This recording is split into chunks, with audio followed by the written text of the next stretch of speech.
装这个头保险都是很简单的啦，开关，因为这个是去那个热水炉的上面，所以现在要装啊。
好的，这个地方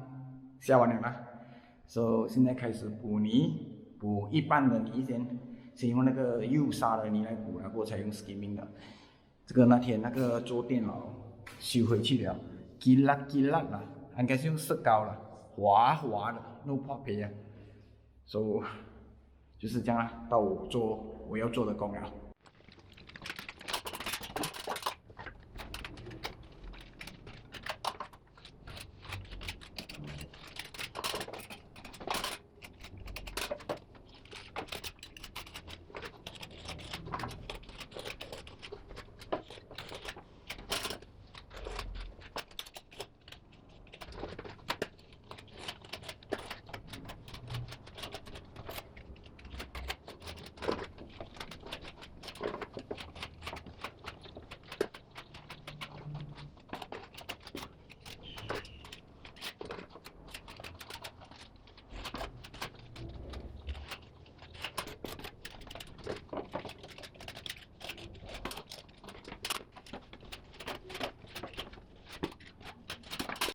今天只是办法连到这边罢了啦，因为时间的限制了，我要走了。因为我做一些钉帮它 support 啦，用它钢钉钉下去，现在稳没着罪。然后这边我已经把刚才我拍的 video， 这个我已经切了啊，现在上面可以下，下面可以上来，这边可以上去，上面可以下来，因为之前我是从下面这边拉到去，嘟上去上面，现在中间这个有 MCB。所以上面也可以下线，下面也可以上线，所以一举两得了。今天的影片就到此为止啦，谢谢大家收看。